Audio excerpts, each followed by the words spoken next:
Hola a todos, un nuevo tutorial de estadística para aprender a elaborar la tabla de distribución de frecuencias.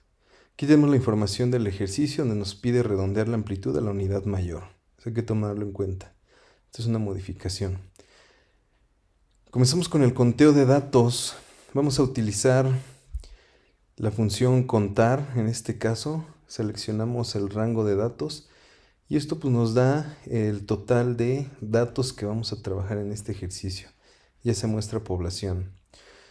Otros dos datos que utilizamos en Excel es el dato menor y el dato mayor, así como el número de datos, que son importantes en Excel.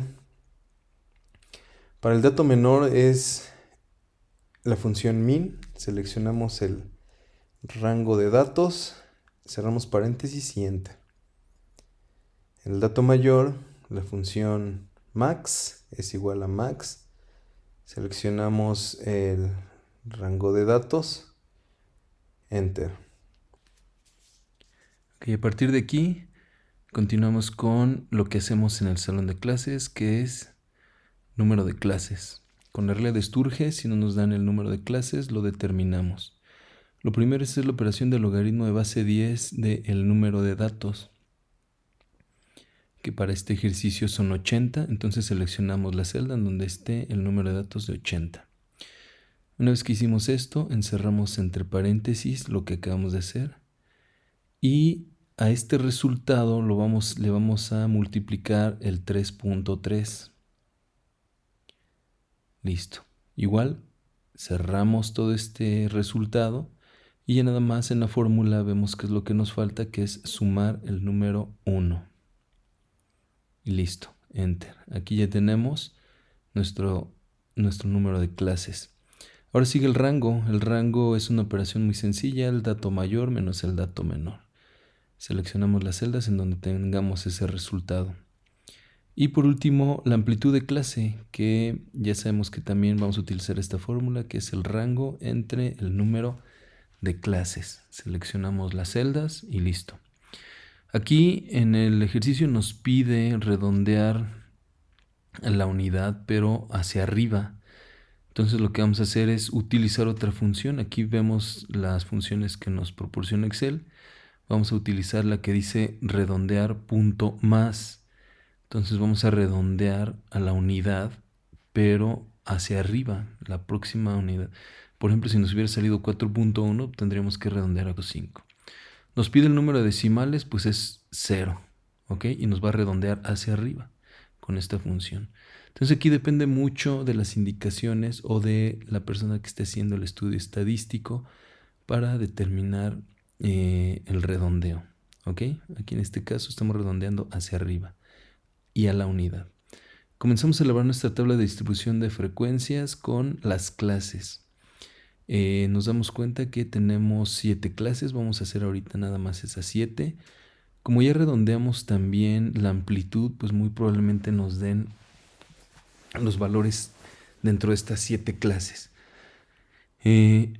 Hacemos la columna del límite inferior, la límite superior. Límite inferior vamos a iniciar con el signo igual y a pasar el dato menor, tal cual. El límite superior de la clase 1 pues va a ser el límite inferior más la amplitud. ¿Ok? Para la clase 2 su límite inferior va a ser el anterior límite superior y así para cada una de las demás.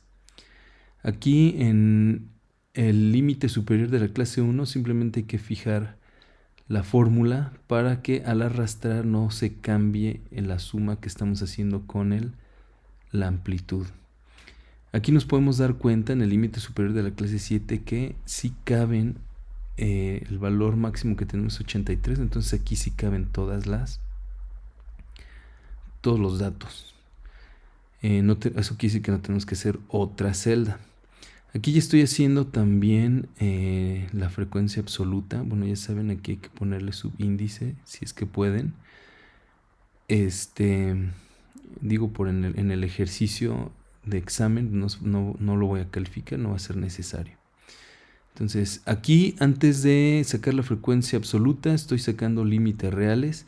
También checo que mi último límite superior, pues, sí contenga todos los datos. Bueno, la frecuencia absoluta, ponemos la función frecuencia, seleccionamos los datos, seleccionamos los grupos, que en este caso van a ser los límites superiores, y doy Enter. A partir de aquí esto se lo tienen que aprender. Hay que seleccionar todas las celdas, seleccionarlas, darle clic en la barra de fórmulas, Control Shift Enter y listo. Eso es todo lo que hay que hacer para determinar las frecuencias absolutas. A continuación, la marca de clase. La marca de clase la vamos a determinar con una fórmula que tenemos, que venimos trabajando en el libro, y vamos a utilizar las columnas de límite inferior y límite superior. ¿Okay? ¿Cuál es la fórmula? Límite inferior más límite superior entre 2. Esto lo planteamos en la celda. Elegimos las celdas y sería todo. Aquí ya nada más yo voy a centrar el resultado y arrastrar mi fórmula. La siguiente columna, frecuencia acumulada, también, bueno, ya hemos visto que pasamos la primera frecuencia y a esa frecuencia que acabamos de poner le sumamos la siguiente frecuencia absoluta y a partir de ahí podemos arrastrar nuestra fórmula. Ahora sigue la frecuencia relativa. Para la frecuencia relativa utilizamos esta regla de 3. La n es el número de la frecuencia de la primera clase, lo multiplicamos por 100 y lo dividimos entre el número de datos que tenemos. En este caso son 80, seleccionamos la celda y aquí, muy importante, hay que fijar esa celda para que todas las demás hagan la misma operación con ese mismo dato de 80 personas. ¿Ok? Aquí voy a determinar de una vez la sumatoria de la columna de frecuencia relativa, la sumatoria de la frecuencia absoluta, que son columnas importantes que tengamos estos resultados para ver si vamos bien. Hay que hacerlo desde un principio. A mí en este ejercicio me pasó. Así como en la frecuencia acumulada, también al final tiene que darnos 80. ¿Ok? Ahora, frecuencia acumulada relativa, pues nada más acumulamos la frecuencia, la columna de la frecuencia relativa, como lo hicimos con la frecuencia acumulada tomando la columna de frecuencia absoluta. Por último, grados y grados acumulados. Grados, pues ya sabemos, con otra regla de 3, en donde 80 personas equivalen a 360 grados, entonces n datos, ¿a cuánto? Tomamos la frecuencia absoluta y vamos a tomar los datos de la celda que ya tenemos. Aquí también hay que fijar este valor porque lo vamos a utilizar para las demás celdas, entonces hay que fijarlo y que no se nos vaya recorriendo. Grados acumulados, pues bueno, como las otras columnas, simplemente pasamos la primera clase de la columna de grados a la de grados acumulados y le vamos sumando la siguiente clase de grados a la de grados acumulados que acabamos de poner. Ok, a partir de la segunda celda ya podemos arrastrar y al final nos tiene que dar 360 grados. Esto quiere decir que en la última clase tiene que dar 360 grados. Hasta aquí, esto es la tabla de distribución de frecuencias. Si se fijan, es algo muy sencillo. Lo pueden hacer en alrededor de unos 15 a 20 minutos, o sea que van a tener tiempo suficiente para su examen.